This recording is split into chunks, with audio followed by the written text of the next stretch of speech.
Hello and welcome to the Premier League review show, FTB Sports. Great to have another show again and great to have you on here with us. Today we've got a special show because we are joined by Ian Brewster's dad, Ian Brewster. Ian, lovely to meet you. Great to have you on the show. Yeah. How are you? Yeah, I'm not too bad, thank you. All good. Good stuff, good stuff. And of course, Stitches, we have the wonderful Stitches with us. He's been with us before, always provides us with some great entertainment, stats and knowledge on the game. Liverpool fan, so we'll definitely be hearing about some Liverpool stuff tonight. How are you, Stitches? Yeah, I'm good, I'm good. Thank you, Karleigh. Yeah, it's been a good week, and at the moment, it's looking good for my team, score-wise so far, so I'm all smiles. You both got the game on in the background, I guess? I have. If you see me looking off camera, you know why. That's all right. No worries. I think we're gonna have to have a word with production, Karleigh, because obviously, you know what I mean. They're not doing their jobs right, putting shows on at this time. I know. The times have got to change, haven't they? I don't mind it. I'm not a Liverpool fan, so it's all right. Okay, fair enough. It is your show, so I suppose we'll have to allow it. Brilliant. Well, listen, before we kick it off, let me just say thank you to our sponsors, Moss Bros. Obviously, they've been supporting us from the beginning. It's fantastic, so we appreciate their support. But let's get going and kick straight into the show. So, Ian, you obviously have a fantastic, talented son who at the moment is now at Sheffield United. Just a question, as a parent, how much time and dedication did you have to give throughout his obviously childhood and his upbringing within football to make sure that he was able to achieve his dream? Well, once your child he's been inducted into an academy, it does take up a lot of the time. We're talking about 4 times a week. It was a Tuesday evening, Thursday evening, a Saturday morning, and a Sunday game. So just to put it in perspective for you, where we lived to get to Cobham, which was Chelsea's sort of like headquarters for the training, it was a 110-mile round trip. So you're talking that's 450 miles a week before I could do anything. Yeah. So as I said, Tuesday evening, Thursday evening, Saturday morning, and a Sunday. So it takes a lot. It was only the second year that I got a bit of a break. What happened then, we found out that Chelsea supplied like a minibus that came from our area. So then I would get him during the week to that meeting point they would take him, but then obviously I'd go back to pick him up. Okay. But it was difficult, especially with the job I did, having to start so early in the morning. You know, I'm not going to lie, there was times I'd be driving home just about keeping awake because of, you know, you do what you've got to do for your children. I can imagine, yeah, and you do. And Stitches, I know your young man's in an academy set up now as well, isn't he?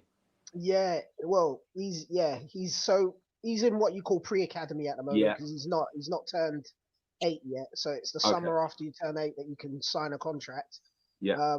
Up until recently, he was with Chelsea, Fulham, Crystal Palace, and Arsenal.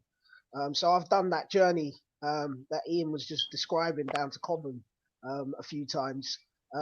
Luckily for us, we live in South London, so it's not too far away. For me, it's not quite as bad a journey, and we only had to go there once in a while.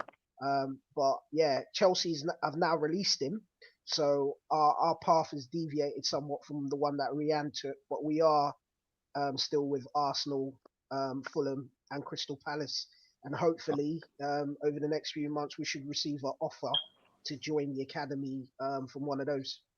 Okay, that's fantastic.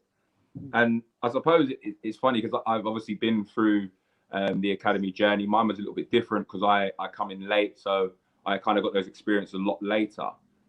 So I was able to almost travel myself a bit in some of those instances. But as you both touched on there, it is a lot of time and dedication from the parents. And I suppose, does it make it easier that your child is 100% dedicated to doing those things, you know, training, matches, making sure they put the extras in and sleep and things like that? It must make it so much easier for you, Ian. Yeah, first and foremost, what I always say is forget about yourself. It's about your child's environment. They've got to enjoy it. Yeah. The only thing I ever stipulated to Rian, I said to Rian, listen, right, you may have a good game, you might not have a good training session, irrespective of that. I said, so long as daddy sees that you're working hard and doing what you're supposed to do, I've not got a problem. The moment you don't work hard, we're going to have a problem. Yeah. And that's all I said, because ultimately the kids have got to enjoy it. You know, a lot of parents like to live their children's life through their eyes. You know, you can't do that. It's a lot on them. You know, we're talking about he started at the age of 7/8 and finally got signed at the age of 8 to where he is now. That's a lot. Yeah. He's got to be an he enjoys it. And if he enjoys it and he's doing well, then yes, as a parent, it makes it easier for what you're doing. Yeah, no, 100%. And I think sometimes it's forgotten that, you know, kids are following their dreams and they're chasing their ultimate goal of becoming a pro and then having a long career at the highest level. But it's really key that we remember it is actually their journey and not, you know, their parents' journey. And I think sometimes that can get lost for parents. I think sometimes they forget, you know, they're so desperate to want their kid to do well, they end up almost trying to live their dream through their kid. Yeah. Put so under more pressure than they're already under. For sure. Stitches, I mean, you know, your boy is just starting his journey out.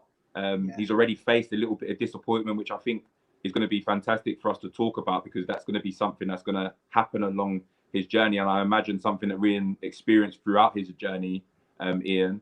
So Stitches, how do you deal with that disappointment in terms of helping, you know, your boy understand that, you know, failure isn't permanent. It's just a stepping stone to get to the ultimate goal. Yeah, so it's interesting to listen to Ian's account of, you know, where Ian started and stuff. So Jaden actually started playing football when he was 4, you know, doing futsal and stuff, and then got spotted through Chelsea's you know, network, and then he's been with Chelsea since he was like just about 5 years old, just before he turned 5, all the way through to, you know, a couple of weeks ago.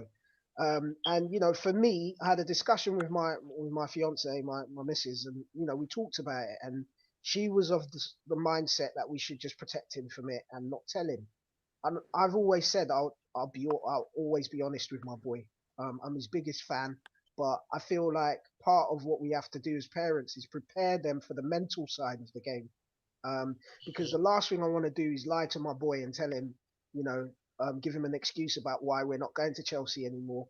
And then he meets up with one of his cohorts from Chelsea at another environment, and then he finds out that I hadn't told him the whole truth. So what I did was, you know, I prepared him first. I said to him, you know what, son, you know how much I love you and how much I'm proud of you with everything that you did, especially seeing as he'd broken his leg in February and he's still like back now playing at that level. You know, the boy is an absolute mentality monster. I'm so proud of him. So I made that clear first and foremost. And I said, but you know what, in this football game, there's lots of opinions and lots of people might have different opinions about you. And sometimes that opinion leads to a decision. And unfortunately, Chelsea have made a decision about you, which means that we're not training with them anymore. And you know, he said, "Well, what happened, Dad?" And I said, "Well, I got a letter from them or an email, because that's how it's done. Send you an email, no phone call, no nothing, just the email." And I read him the email because he's quite an astute child, and he listened to all of it, and then he said to me, "Dad, I don't actually want to play for Chelsea. If I'm being honest, I only kind of went there because my dad, God rest his soul, granddad was a Chelsea fan. That's the only reason I really wanted to be there for him." And he goes, and some of the stuff they said about why they've decided not to allow me to continue training with them, I don't agree with all of it. I think some of it is not actually true.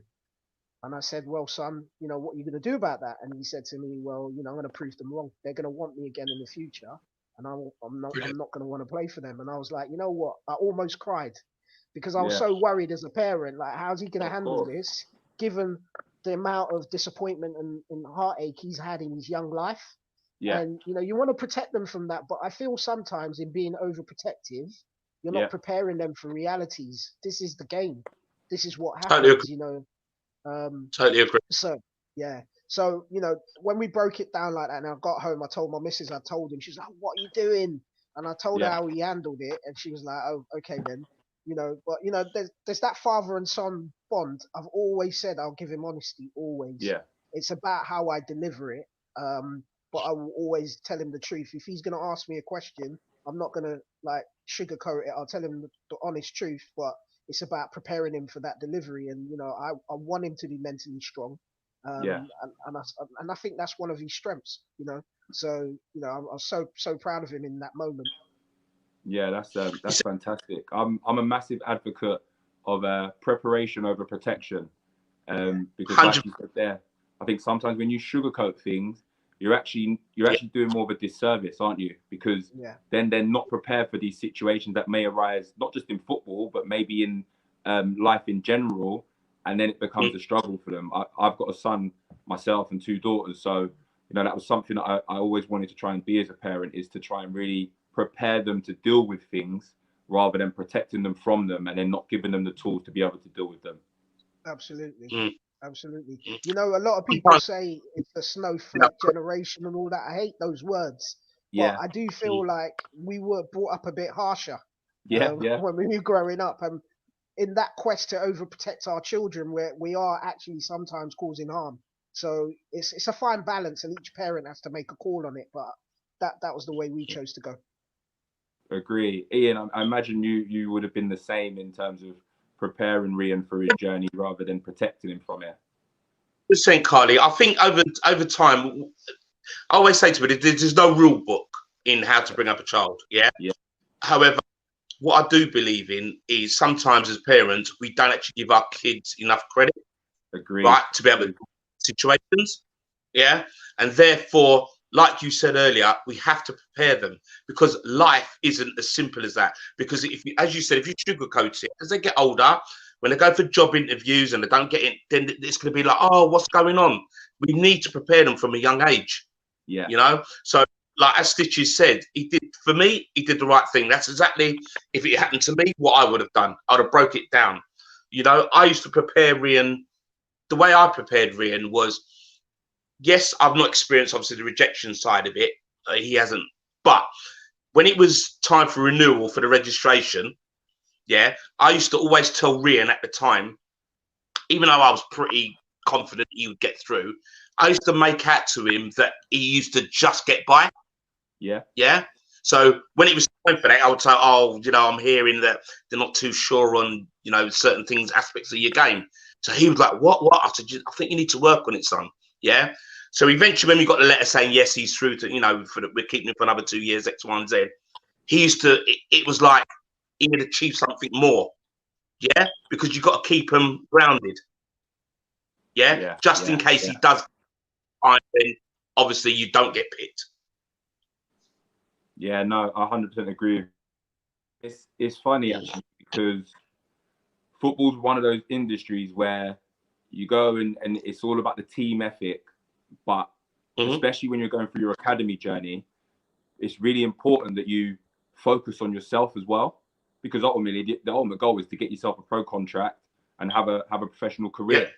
And it's funny, I was having a conversation with someone the other day about, a lot of times now, especially within schools and things like that, it's kind of been based on, it's just the taking part that counts, not the winning. And I always feel in life in general, we constantly compete, don't we? Not just within football, but within life, whether it's, going for a job or something like that. Ultimately, the best person for the job is the person who's going to be picked.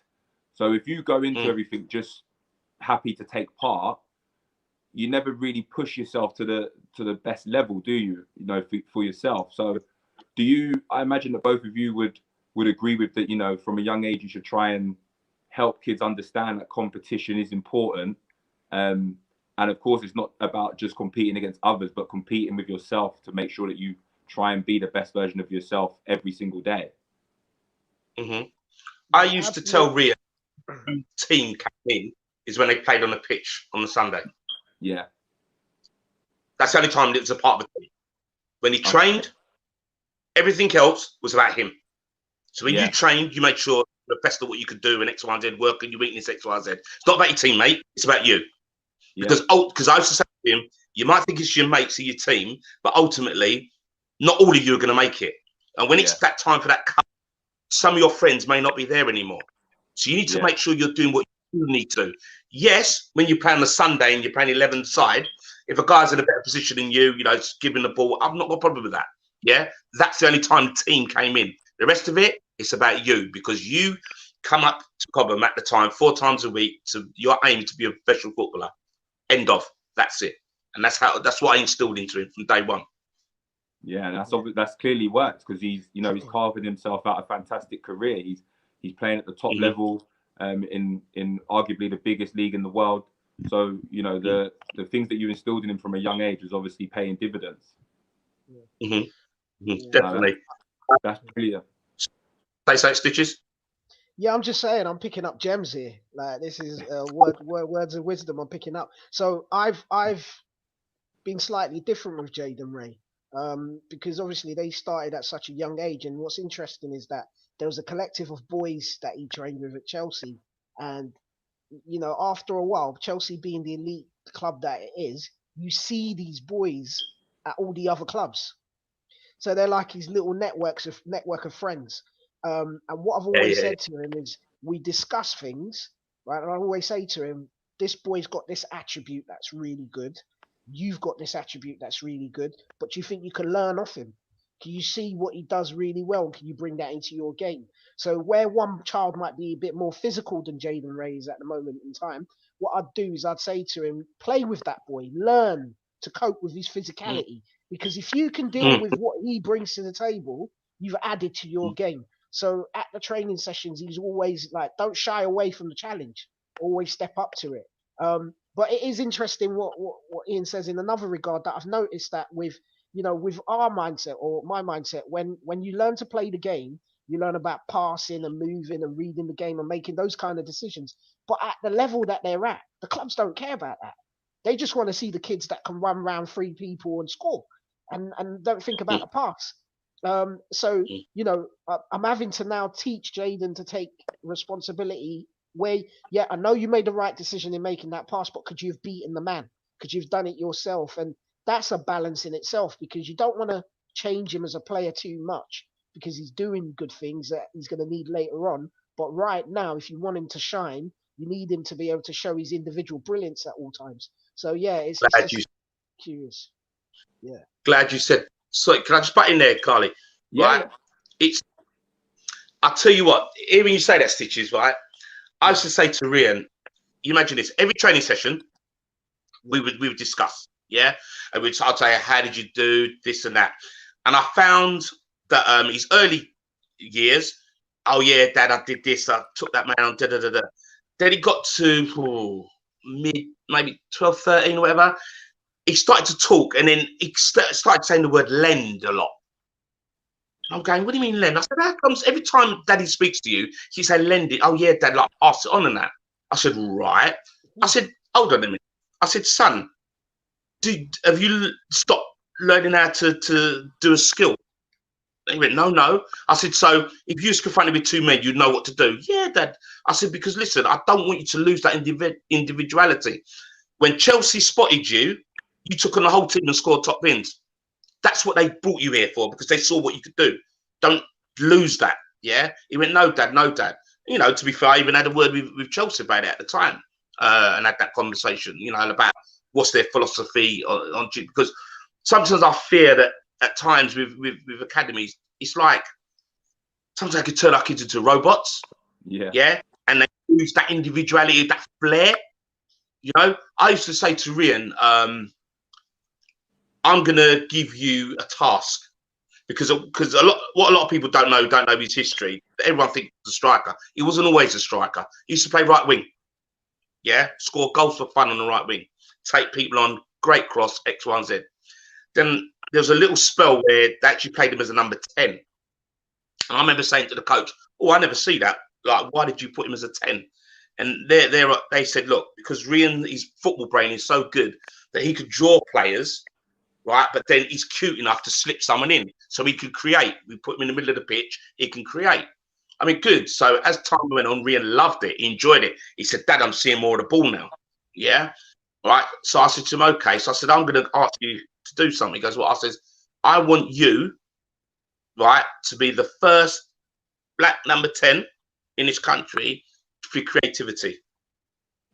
I said, because I'm tired of seeing, right, us being asked to go out in the wing, they just run, and then they bring other people from other countries saying, "Oh, they're more creative, they're more technical," and X, Y, and Z. Do you get what I mean? Yeah. Yeah.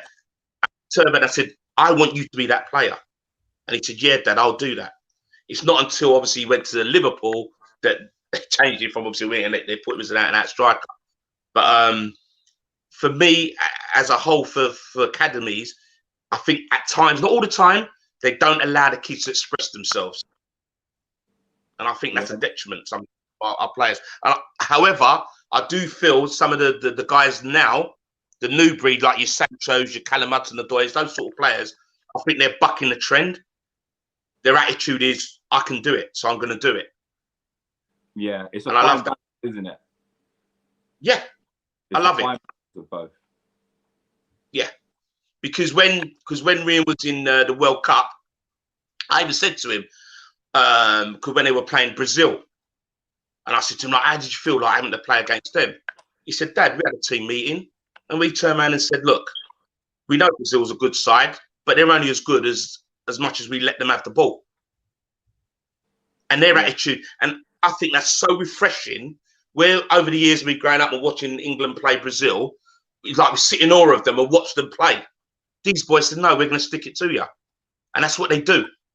And that's why I think there's a new breed that come, and that's why they're so successful. The England youth at the moment, their mindset's totally different. They look at a player and they go, "Yeah, I can do that. So what?" Yeah. And that's what we want ultimately for the future. We want players that are going to come through and be confident in their ability and not fear anyone. Yeah, they don't fear no one. No, that's fantastic. It's a great insight. It really is a fantastic insight. A question kind of to both of you, really, because you'll both have different experiences, you've had different journeys as well in terms of with your children. Apart from the playing side of the game, do academies offer support for mental well-being in terms of making sure they're looking after the boys mentally? What's your experience been so far, Stitches? Because obviously you're right at the beginning of the journey. Yeah, I'm learning very quickly that it's a harsh world. And these clubs, there's a kind of onset tier system. If your child is the next greatest thing since sliced bread, according to their opinion at this stage, then I feel like they do a little bit more. Yeah. But if you're just one of the numbers, then probably not. I mean, like I said, I kind of touched on it when I said about how Chelsea released my boy. I was taken aback by it. I mean, I take it in my stride, but you know, he's been there for 2 years plus, and we got an anonymous email. Not even like direct. It was an email into my inbox, obviously, so it was for me, but it had an attachment that was just a generic email. It wasn't personalized in any way, shape, or form, but you knew what time it was. You know, that was your marching orders, basically. My missus was a bit put out. She's a bit upset. I've got to be honest, because she was like, given the fact that they've had him since he was 4, going on 5, to he's 7, going on 8. That's 2 years of his life he's been with these people, training every week for periods, and not a phone call, not a text, not even a question to ask, you know, how's he taking the news and how is he, like, nothing like that. And you know, when she breaks it down like that, it can be upsetting. But I was just like, you know what, this is the business. This is what it is for them. Do you know what I mean? They do this all the time, releasing boys. So I guess maybe that's the way they think it's best to do it.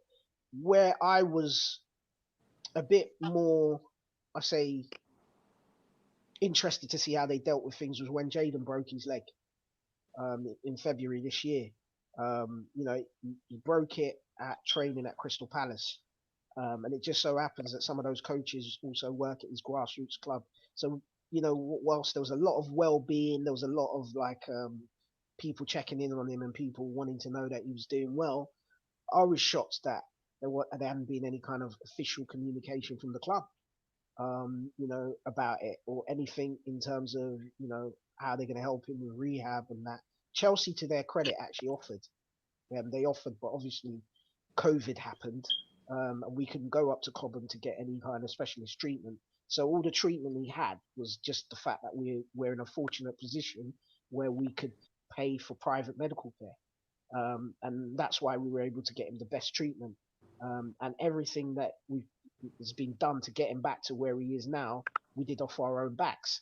And that kind of baptism of fire, if you want to say, it's really brought it home to me that whilst we're privileged to be in the position that we're in, fighting for a contract with these clubs, we're on our own. We're on our own, and it could all be over tomorrow if you're unfortunate enough to get a serious injury that puts you out. That's the end. So, whilst we're chasing the dream, we can't be reliant on these clubs to provide the support that our son needs on his journey. He's going to look to us for that. So that's just the harsh realities and the perception that I now have from what's happened so far. Yeah, it's a fantastic insight. And what was your kind of experience with that, Ian? Do you feel the club's offered enough kind of mental well-being for the players and for the kids growing up, and also actually for the parents as well, because they have to go through all the emotions and try to handle the emotions of their children as well on this journey? From a personal perspective, I'm on a obviously totally different spectrum to what Stitches have gone through. Yes, we're fortunate enough, Rian hasn't had the rejection side of it. So from my experience, it's all been good. However, on the other side of the coin, I've got a friend whose son played, I won't name the club, played for a club, like Stitches, a text. What was meant to happen? They were meant to receive an email. They didn't receive an email, so they text the coach. Coach didn't get back to them that night. The following day, they got a text, oh, by the way, no. For me, when I couldn't believe it. I was saying that happens. Do you know? One thing, when we went to Chelsea, we went on what do you call it, an open evening, to introduce who they are and X, Y, and Z. And one of the things they said, it's like reading a small print. They said, look, enjoy the journey. Not everyone's going to make it. To me, that's sort of like their get out clause. Yeah. So they're basically saying to you, well, son, but we did tell you right at the beginning, not everyone's going to make it. Yeah. Do you get what I mean? Now, from a personal perspective, if it's my way, of course, you've got support somewhere along the line. You got to remember, some of these kids, they might have been at a club for like 5-6 years. That's all they know.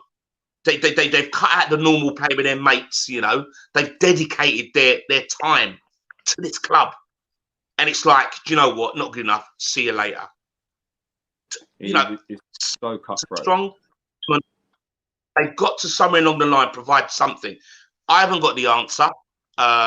Probably I would have the answer if I personally went through it, but something's got to be done for these kids that are at a club for so long, expect so much, and just to be cast aside. All they would turn around and say to you if you wanted to make noise is, well, we told you it's not a guarantee. That's what they would say. That's the get up. And it's sad. Yeah, it is sad. Like I said, this is fantastic for people watching who may have kids going through these journeys themselves now. I've lived through this journey, obviously, myself. So I've seen the good side and the bad side of things. And it's not easy. It's very cutthroat. It really is. But it's a fantastic insight for kind of people and an understanding of how sometimes, football can be so difficult. And there's millions of people trying to chase the same dream, and only a very, very small amount will kind of make it at the very top level, and of course elite in general. But thank you, we really appreciate the answers you're giving so far. We've got a few more questions, and then we'll move on to kind of the Premier League games that we've had. But something that I wanted to kind of ask you, Ian, and I think you've touched on it anyway, but do you feel that there's maybe too much pressure on kids on their journey? And do you think now that he's kind of made it pro and is really following his dream, he's now left Liverpool, do you feel that amount of pressure is potentially too much? And do you think the pressure comes from not just from within the club he's at, but from outside influences as well? Right. For me, pressure, okay, it's, how can I say it? To me, it starts from within. Right? It's your network of people around you. What's expected? Yeah. When Rian first started, it was, what do you want to be? I want to be a professional footballer, Dad. Right. So for me, there was no pressure in the sense of, well, you've got to do this, you've got to do that. It was, for me, if Rian ended up, I don't know, League Two side, earning a good crust, enjoying the game, playing football, that was good enough for me. People used to say to me before he made it, what do you want? I said, it's not what I want. It's what I know Rian wants. Rian wants to play football. And if he can get paid for it, that's all he wants to do. So for me, I didn't put him under pressure. Yeah. And I think, answering your question, too many parents put their kids under pressure. People now see the rewards. Yeah. They read in the paper, they see what kids are earning, and it's like, that's their meal ticket. Yeah. So they put unnecessary pressure on their child. You know, I've never, ever, ever, and you may not believe it, I've never put pressure on Rian. All I've ever said to Rian at every training session, every game, even now, to this day, the last words I say to him before every game, go and enjoy yourself. Even now, even this game, go and enjoy yourself. Because if he goes out and enjoys himself in that environment, hopefully he'll play his best. Yeah. With regards to pressure outside, I think if the network around a child are pressuring that child, one, they're putting unnecessary pressure, and yes, it does have a detrimental effect on the child if they don't, inverted commas, achieve that. Yeah. You know? Because whilst that injured for all those times, a lot of his mates started flying, your Jadens, your Callum, all they was doing their thing. Yeah? But it didn't affect Rian. Rian was just happy that they did what they did. And I think that helps from his upbringing from way before it was concentrate on yourself. Do what you need to do. Not everyone's going to get to that level. But so long as you're happy, that's all that matters. Yeah, no, that's brilliant. That's the advice I'd give to my own son as well. It's important that you're happy with what you want to do. Don't live your dream for anyone else. And I agree with you. I think some parents do. You know, they know the rewards. They understand the rewards. I mean, with the job I do now after retiring from football, you know, I've personally witnessed some of that, and I've got my own academy as well. And one thing that we really try and implement with our academy, and we take boys on from 5 boys and girls, but from 5 years old, we always try and prepare them for every stage, and help them understand that you're going to face disappointment, you're going to face amazing opportunities and times and things like that. But as long as you're happy, and you know that you're giving 100% and doing the best that you can do, that is the most important thing overall. And that's something we really try and implement at our academy, because we understand what's, like I said, I've experienced it, so I understand exactly what type of journey could be coming for them. So it's key for us. Stitches. Yeah. For you, you know, the costs and things like that with the traveling, we touched on it a little bit earlier. You know, the medical side of things. You know, your son's experienced a horrible kind of injury at a very young age. All these things must add up, don't they? And you know, does that become more pressure for the parents? It does. It does become pressure for the parents. But you know what, right? I've always been this way, and I've always said this. My kids are my greatest motivation, and everything I do is for my children. So I'm willing to make those sacrifices. My son is fortunate enough to be given a gift, and I want to help him nurture that. So where the costs lie really are in, as you said, travel, but not just travel, in the additional one-to-one sessions that he has to have, because relying on what you get at academies is not going to be enough in terms of developing you, in terms of where your weaknesses are and what you need to improve on, and getting better technically. So, you know, the amount of one-to-one sessions and coaching sessions he has outside of, you know, of the academy training sessions, that's where the real cost is. And then the time cost in terms of time we get to spend together as a family. So I've now got, my son's got a younger brother, I've now got a younger son, and he's just about to embark on the journey as well. So it's going to be double the cost, double the time. And unfortunately, I can't split myself in two. So me and my partner are having to be at different places at different times with our boys. You know, so there is a emotional and a cost to us as a family in regards to managing all of that. So that's where It really is, and it's a proper sacrifice. You know, people talk about footballers and say they get overpaid and this, that, and the other, but they don't realise what it takes and the sacrifices you make alongst the Mm, journey just to mm, get there. Do you know what I mean? They don't take all of that into account, and it is a big undertaking. But when your child comes to you and says, "Daddy, I want to be a footballer and a mathematician," and he says it with earnest and absolutely means it, you've got to do everything you can to help them achieve their dreams, and it's a sacrifice I happily make. I'd agree 100%. That's brilliant. Final question before we kind of move on to the games. For you, Ian, if you had any advice for a young aspiring footballer, what would it be? boy, you have got all night? No, not really. But I would say the first thing, don't believe the hype. Yeah. Then I'd say enjoy. Yeah, enjoy what you're doing. Yeah, surround yourself with the right people. Yeah, don't surround yourself with yes people. Surround yourself with people that are going to tell you whether you had a good game, had a bad game. Because them same people that are giving it the yes, they're only there when the things are going good. When things are going bad, are they there? It's very important that you have a good network around you.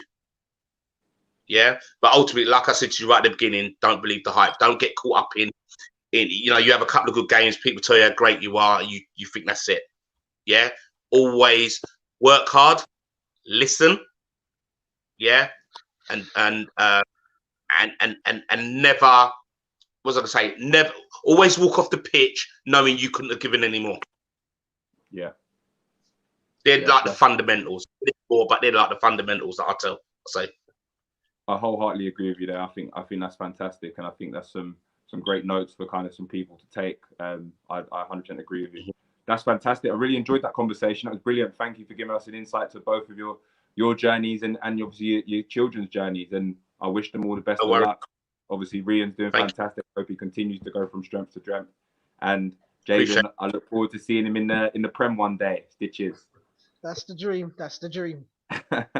Brilliant. Right. So before we move on to the games, I just want to give another shout out to Moss Bros, our sponsors. Again, they've been fantastic with their support.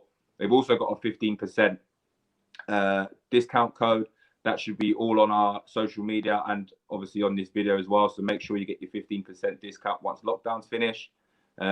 Again, like, share, subscribe, and comment. We'd love to hear some of your views on today's combo as well. Again, let's get going. So here we go. We'll start off with Newcastle Chelsea. 2-0 Chelsea. What was your take on the game, Stitches? Good game. Good game. Chelsea, they're starting to look like they could potentially be the real deal. I know in other shows we've talked about a big question mark for me still on their defence. Have they really been tested yet? Still to be seen. But, going forward, they've got a wealth of talent. And Werner, who I personally didn't want at Liverpool. I know it's a controversial view to a lot of Liverpool fans. For me, he wasn't the right type of striker for us. I can see the pace, and he's obviously deadly in goal. Deadly in front of goal, but he seemed to have left his shooting boots out the other night. But he still was a threat. He was an absolute threat. And yeah, Chelsea looked frightening going forward, but it's whether or not they can stop the goals going in. But it was a good game. It was a good game. But I also thought Newcastle could have got something out of it. There was a period in the game where they really took it to Chelsea, and if they actually had a striker that could finish, because I think Callum Wilson was out injured, they could have carried a threat. It could have been different. Yeah, agreed. Moving on to Aston Villa Brighton. Ian, I mean, what's your take on Brighton's result? They've got a great result there, I think, personally. 2-1 win against Aston Villa. What would you say that's a good result for them? First of all, let me say, what a game. Yeah. That was a ding-dong game. That was like watching a basketball match. Yeah. You put the two together, you don't think you're going to get such a brilliant game, but what a game it was. For Brighton, top draw. Aston Villa started off the season like a house on fire. Brighton, what I love about them, they've got a way of playing, and that they play it from the first minute to the 90th. Yeah, they play nice football through the lines, and the young right back Tariq Lamptey, I must hail him. I've known him as a kid. Superb, lovely boy. Right, he's frightening. He's absolutely frightening. They couldn't live with his pace. Unfortunately, yeah, he got sent off. But I think it was a brilliant result by them. Keeps them obviously mid-table. But I think they'll be okay this year. And to be fair, they do play attractive football. Yeah, I almost feel like that result and ultimately that performance had been coming for a long time. They've shown a good few glimpses of that, but I feel like they kind of almost put it together, didn't they, for the whole game? Mm-hmm. Yeah. No, I'm looking at like where Ian is now, and I think to myself, boy, you do well in that team. Do you know what I mean? With the way they play, he went well in that team, you know? Yeah. But that's another story. Yeah. I was going to say, actually, obviously, Rian went on loan to Swansea, didn't he, last year?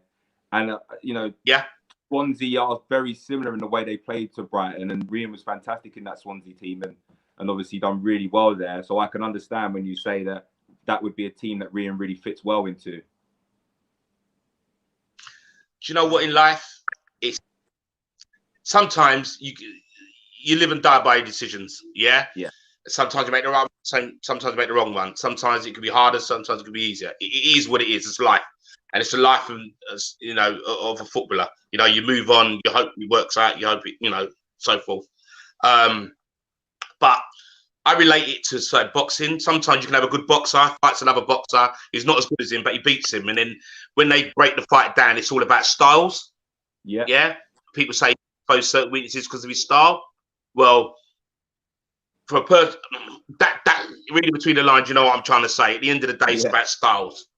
And you think to yourself, really? But hey, it's another story, isn't it? No, I hear that. Tottenham, Man City. I was just smiling. I was saying, no, I'm not saying anything. I'm just going to smile. I completely get it. I'm trying to stay as impartial as possible. All I'm going to say on the matter is that Ian and I had a conversation, and let's just say style make fights in boxing, and in football, style make prizes as well. We'll leave it there. We'll leave it there. I hear you, gents. I hear you. Tottenham, Man City. Tottenham making a very big statement with their 2-0 victory there, top of the table, which could change soon. But yeah, top of the table. Man City, I'm not sure if they're kind of maybe slightly losing their way a bit. What's your thoughts, Stitches? You know what, right? Really good game. And, don't say it very often, but credit to Mourinho, credit to Tottenham. Well done. Son is an absolute monster of a player. If I could take, and I've said it before, I'll say it again. If I could take any player out of Tottenham tomorrow, it would be Son. Yeah, highly rate this player. Can't give him enough credit all day long. What I will say, though, is that I think that with Man City, let's not overreact. Let's not overreact because we tend to do that in football. It's only 8-9 games in. Do you know what I mean? So let's not throw the baby out with the bathwater. But I do feel like there's a bit of mental fatigue going through that team. I feel like achieving what they have achieved under Guardiola at the early stages, having to transition a squad, and the fact that my team, Liverpool's put them under such intense pressure and raised the bar. We've seen them and raised the bar, and it's putting them under real pressure. And I think that we're seeing some of those signs because, they're expected to go out there and roll over teams. And, there's that patience is not in their game anymore. And I feel like it's getting to them.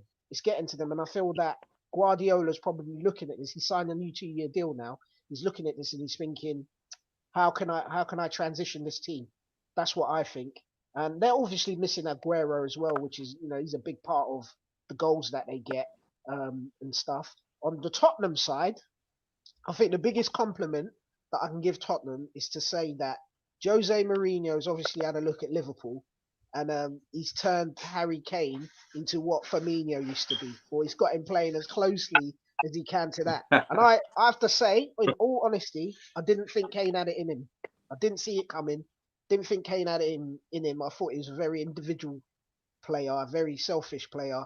But what I'm seeing from him, he's showing me new things now. And actually, after, you know what, round of applause. And if they can sustain that, but we know that Kane's got an injury in him. At some point in this season, that ankle's going to go again, right? And it's going to be a whether or not they can weather that storm.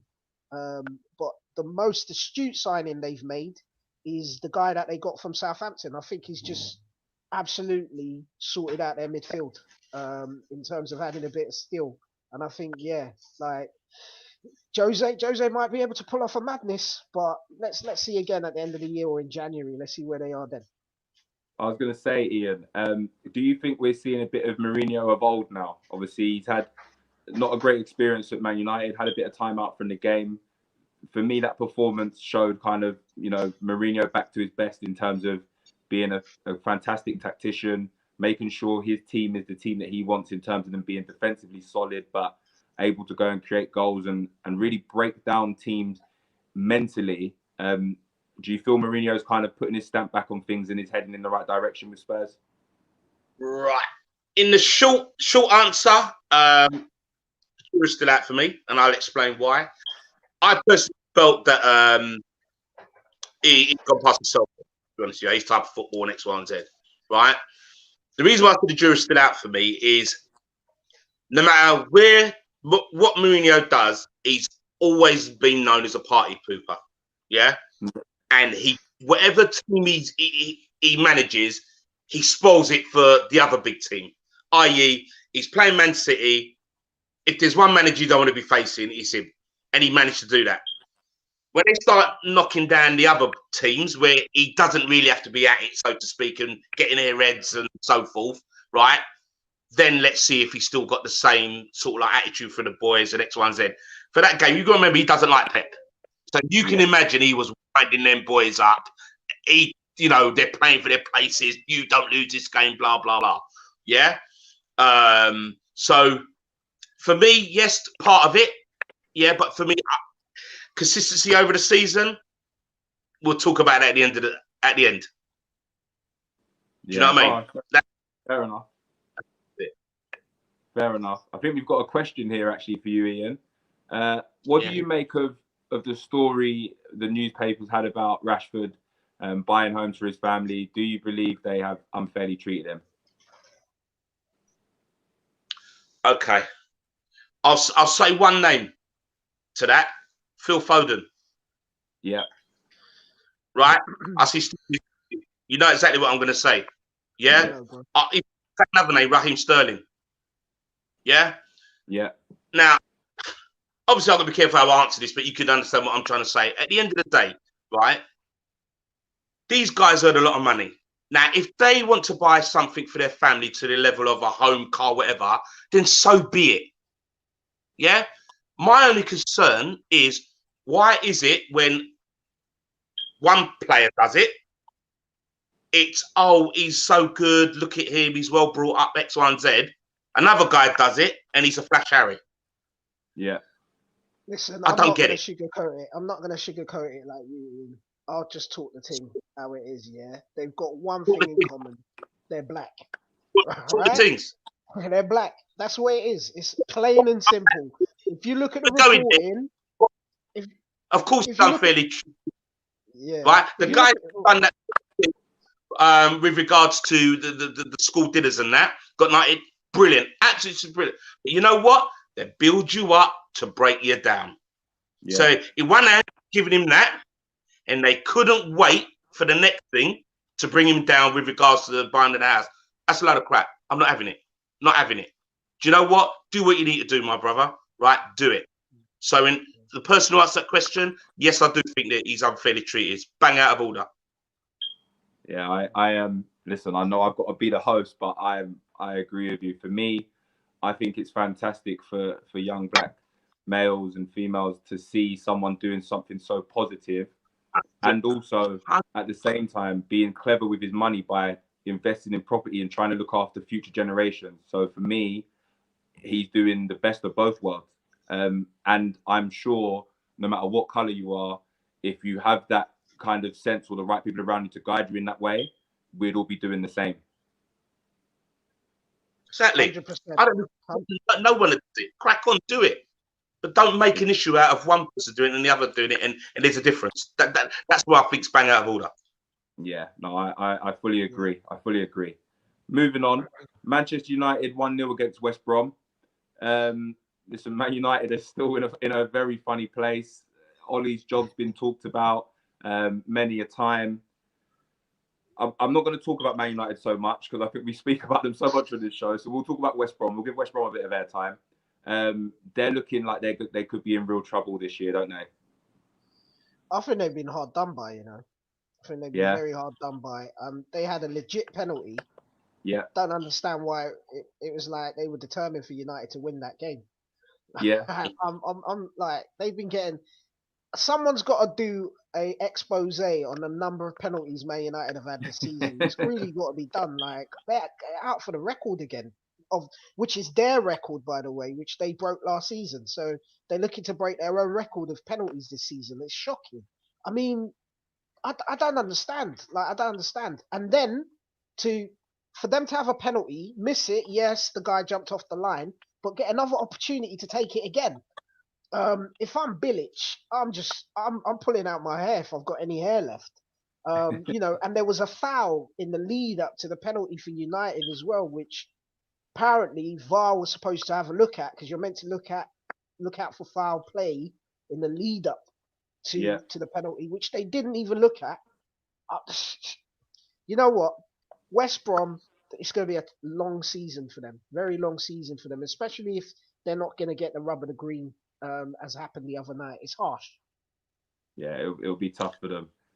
It will be. Fulham, Everton. I thought Fergie was there yesterday. I was good. Do you know what? I was going to say that myself, Ian. I was going to say it looks like they're getting Fergie time back and all sorts. Maybe he's had a lot of manager yesterday.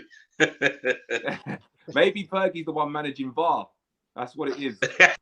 yeah, probably. Fulham, Everton. Obviously 5 goals in that game. Everton have come away with the win. What did you make of the game, Ian? Right, listen, Fulham, right? They're actually playing better than their actual league position. They're playing some quite decent football.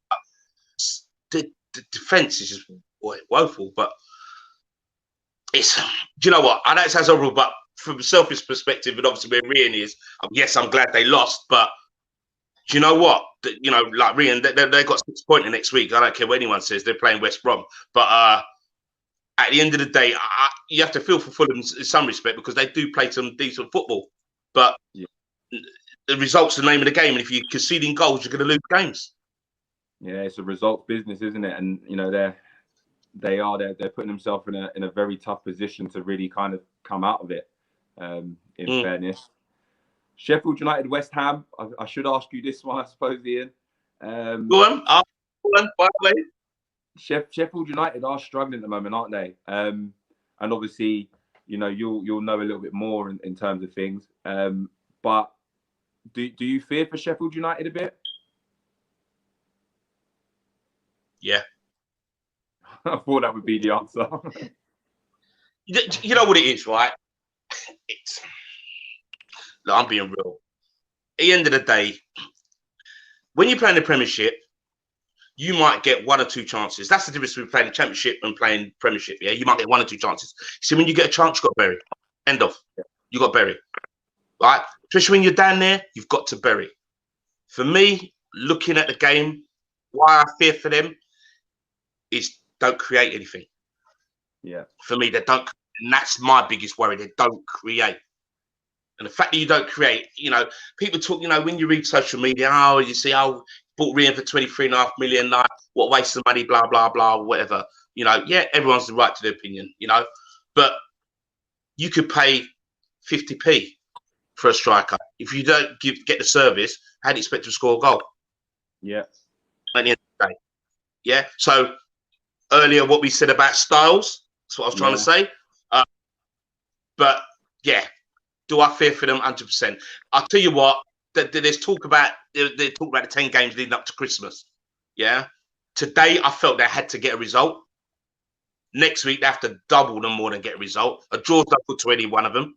Yeah, you need to remember to beat the teams around them. They've already played Fulham, and they drew 1-0 against Fulham, right? And to be fair, the second half, right, Fulham murdered them.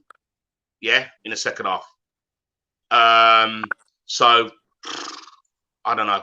I think if they don't win next week, boy, I can't see where the win's going to come from. I'll be honest with you. We've just had a question, Ian. I don't know if I should ask you this one. To be fair, I'll let Stitches lead it, but feel free to jump in. Is Wilder's job under threat? So it's interesting because I talked to a lot of friends, and last year they were waxing lyrical about Wilder. And you know what? Credit to him for what he did. But I always felt there was a little bit of that newly promoted team bounce. And I said the proof in the pudding is, let's see if they can do it again next season. And I always felt they were going to struggle this year. I always did. And yeah, I think Wilder, his job won't be on the line. I don't think he will. I think he's the kind of manager, he's got the back in there. He's fully back there. And I think it's whether or not the players maintain trust in his methods. Because last year, whatever he asked them to do, it worked. It's not working this year. That's where you start seeing cracks, because players start asking questions, start thinking, start losing a bit of faith in the manager, and it's whether or not he can retain that. And I personally think that when you've got a striker like Ian Brewster in your ranks, who we all know can score goals and is a threat, you may have to adapt your style of play to suit him. And I think it's a question of whether they can do that quickly enough, because right now they're not doing that. And they need goals. Yeah, fair point. I'll answer that. Do I think his job's under threat? Right now, probably not. I don't know. This is just me surmising. I would say they're probably looking at it, see where we are January. Yeah. Remember about the 10 games, see where they are. You know? It's a good point. Then, I don't think anything between now and Christmas. But that's just a personal. No, I get that. I understand that 100%. Moving on to a game that we're definitely not going to stay on through too long. Leeds United Arsenal. A 0-0 there. Bad result for Arsenal, good result for Leeds, or is it actually, I don't know, is it a good result for Arsenal? Because Leeds on their day, especially at home, they can cause trouble. What do you think, Stitches? Well, given the test that they gave us, I think Arsenal have done well to come out with a result, given their current form as well. I'll say you'll have to say it's a point well earned, because I think that Leeds are going to give a lot of teams problems. I also think that, Arsenal have a problem right now, and it's the fact that there's a lack of creativity in that team. They're a harder prospect to beat, harder to break down, but I don't think they're creating anything. And then I find that shocking that they got a man like Ozil available to them, but they've decided to just discard him for whatever reason. I'm not going to get into any of that. But when you're struggling to score goals and you've got a quality striker like Aubameyang available to you, you need to feed him. And no one feeds a striker better than Ozil in his time in the Prem. So, yeah, it's a strange one. I was going to say that, Ian. I was going to ask you. Arsenal team is screaming out for Ozil. 3-0 in the Liverpool game. I love it. Brilliant. Love that. Arsenal's team at the moment is screaming out for Ozil, really, isn't it? Some creativity, 100%. Obviously, there's something going on we're not privy to, but I think Arteta's made it clear where he stands on that score. Watching the game, I think the happier manager will be the Arsenal one, because I think they hit the framework 3 times.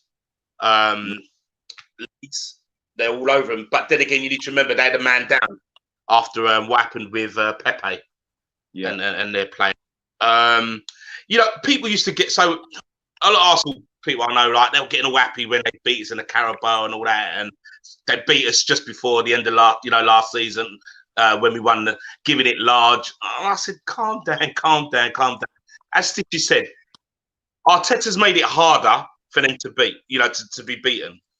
But you can't tell me their style of football's any better than what Wenger did. Yeah. Do you know what I mean? They're just to crack, that's all. But at the end of the day, I would say the happier out of the two today would have been Arteta. Yeah, agreed. Moving on then, last game obviously today, which is currently being played now. Liverpool-Leicester. Liverpool 3-0 up. Great result for, well, potentially looks like it's going to be a great result for Liverpool. I know both of you will be happy. Bitches, I'll let you lead this one. What did you make of the result? I know you've got it on in the background. What have you made of the game? I've been trying to peep the scoreline and what's going on. It looks like it's been a great performance from us. I was saying to Ian prior to us coming on air, I was a little bit worried about this game. Not that I thought we were going to lose, but I just thought with all our injuries and everything, if there was ever a time for Leicester City to give us problems, the way they've started the season, this would be it. And the way that we've absolutely dismantled them by the looks of things. And even Roberto Firmino's got on the scoreline. Do you know what I mean? On the score sheet. I think it's ominous. Ominous for the rest of the league. And I've been saying it for a while. We're not playing our best football right now, but we're still there. And when we get all our players back and we start to go on a run, it's worries in the dance. Simple, plain and simple. Fair enough. And just a little touch on Leicester. I mean, Brendan Rodgers done fantastic there. I don't think you can take that away from him. Do you think Leicester have potentially the chance to lose a couple of players, though? I mean, you look at someone like James Maddison. Do you think a bigger club could come in for him? He's obviously a massive talisman for them. And if that does happen, do you think that causes them bigger issues going forward in the future? Are you directed at me? Sorry, yeah, Ian, sorry. That's all right. Right. The original question we was talking about the game, like with Leicester today. For me, when I was talking to Stitches off there, I was never worried about today's game. Never. Right. I know we had injuries and that, because what I find with Leicester, when they need to get that result, they always fail. Yeah. When there's no pressure on Leicester, they do all the results. Yeah. When they, like today, I think if they'd have won, they would have gone top. Believe it or not, I think, or they'll come second, whatever. When they've got to play that pressure game, yeah, they always seem to falter. So I was never worried about them. I think the turning moment for us is when we won that Champions League, we finally showed everyone we could win something. Yeah. And Liverpool from that day forward somehow find a way. Yeah. That's why the way we're playing at the moment, you wouldn't believe we're without some of half of our players. Because we find a way. So at the moment, I'm not even worried. I'm not even worried we've got all these injuries. Everyone talks about it more than what I do. I'd say, yeah, whatever. Do you know what I mean? I'm not worried. I was never worried. Never worried. Yeah. Going on to losing some of their players, probably if Maddison, I think he got injured a couple of times. Maybe he might have gone by now. But I still think if they lost a couple of players, I think they'll still be okay. Would they challenge at the top? Maybe not. But I don't think it would affect them to the point where they would drop right down or anything like that. I think they've got enough in their locker. And they somehow always seem to produce somebody that comes through that's not half bad, or they get a good buy. You know, you think, okay, I never know too much about him. He's done well. So they'll be okay. They'll be okay. That's fantastic. Well, gents, that brings us to the end of the show. Ian, I want to just say a massive thank you for joining us today. It's been a pleasure to have you on the show today. I really appreciate I've loved you taking your time. Stitches, great to have you on again. Thank you so much. Some great points of view. And you didn't speak about Liverpool too much, so it was all good. I did try to hold it down, but probably because I was distracted by the game in the background. Next time, yeah? Brilliant. Well, listen, thank you everyone for tuning in tonight. Like I said, like, comment, subscribe and share. We'd love to hear your views on the show. And it's been really great that we've had some questions on as well. Follow us on all our social media, which will be on the page itself as well. Facebook, Instagram, Twitter, LinkedIn. We're on all of them. So give us a follow to keep up to date with all the latest news in regards to the show. Next week's show, we'll be featuring Jay Motti from Full Time Devils. So make sure you tune in for that. That will be another fantastic one. And we'll also be doing our Champions League show on Tuesday at 8 p.m. and our fan show on Wednesday at 8 p.m. So make sure you tune into those as well. But for now, thanks again, gentlemen. Have a great week, and we'll see you all soon. Take care. Take care, guys. Nice one.